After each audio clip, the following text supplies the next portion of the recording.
Yo, what's going on guys? It's the Dr. Show here, and today we're going to be breaking down the new Infinite Warfare DLC 1 trailer. Anyway, getting into the good stuff, we have Lee Ross, who is the Associate Project Director for Infinite Warfare Zombies, aka the new Jason Blundell.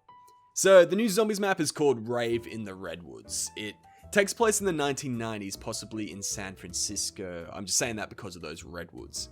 So, we still have the same 4 forgettable characters from Zombies in Spaceland, but they're in the 90s now, so I assume their personalities will change a little bit to reflect some of those 90s stereotypes. I hope they don't do this too much though, because they really need to create a bit more depth to these characters. In terms of the storyline, we don't get that much information. We just know that these 4 characters got sucked out from Zombies in Spaceland and woke up feeling groggy in these redwood cabins. So, presumably Willard Wyler changed the scene of the movie. So, with the map design, they are trying to hammer home that this map will be significantly different to Zombies in Spaceland. This means that the map will have tighter lanes, so it's probably going to be a little bit harder than Spaceland, with not as many places to run a train. It's also supposed to be a lot darker and scarier. Lee Ross goes on about how they made Spaceland bright and colourful and how Rave in the Redwoods would be different, but 20 seconds later they go and make it bright and colourful, so I'm not so sure about that. This map does look really cool though. It actually seems kind of scary, like a real Cabin in the Woods style movie. Now, we didn't see much for weapons. Actually, we only really saw melee weapons. There's a baseball bat with nails in it, a golf club, and an axe. I don't know if these will be character-specific melee weapons like the spoon or the bottle from Spaceland, or if they'll be box guns like that axe was. It also looks like the chewing gum style perks are back. You can see the Quickies and the Trailblazers machine in the trailer. However, I did not see any new perks at this stage. Now, there is a new character called the Slasher. I originally thought this was going to be a boss, kind of like the Brute, but it's weird that they called it a character.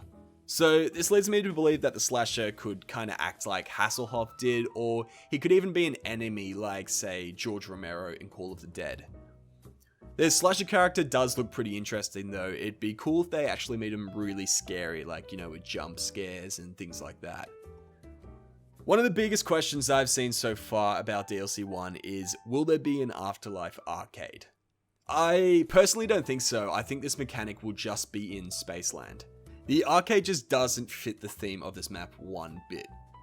You can compare this to like something like Mob of the Dead or Shadows of Evil, where they had this cool mechanic with the Afterlife and the Beast mode, but it was only in that one map. There is some weird things in the trailer though. First of all, they are using the multiplayer engine to showcase the map in some bits, so it kind of seems like they added specialist and score streaks to zombies. But yeah, nah, this is definitely them just using the multiplayer functions for some reason, so if you see anyone saying that specialists are in zombies, that's probably not true. I also don't know why they chose to film half the game footage on just their phone camera. It looks absolutely shit, but I guess if they want to do that, sure. There's also one bit that makes it look like tickets are returning to the map, but I think that this is just the developers using the Zombies in Spaceland heads-up display. I say this because there's this picture of Poindexter that has him in 80s clothes with the Spaceland logo, so I just don't think they have updated this yet.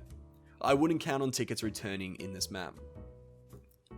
The major thing I took away from all this is that Rave in the Redwoods is still nowhere near complete. Which is fair enough considering this map still won't be released for well over a month. But anyway guys, that's about everything I found in the trailer without, you know, speculating about every little thing in the map. What do you guys think about it so far? It looks pretty cool and I'm pumped, but I'd love to hear what you think. Anyway, if you did enjoy this video, be sure to leave a like. Thanks for watching guys, we'll see you in the next one.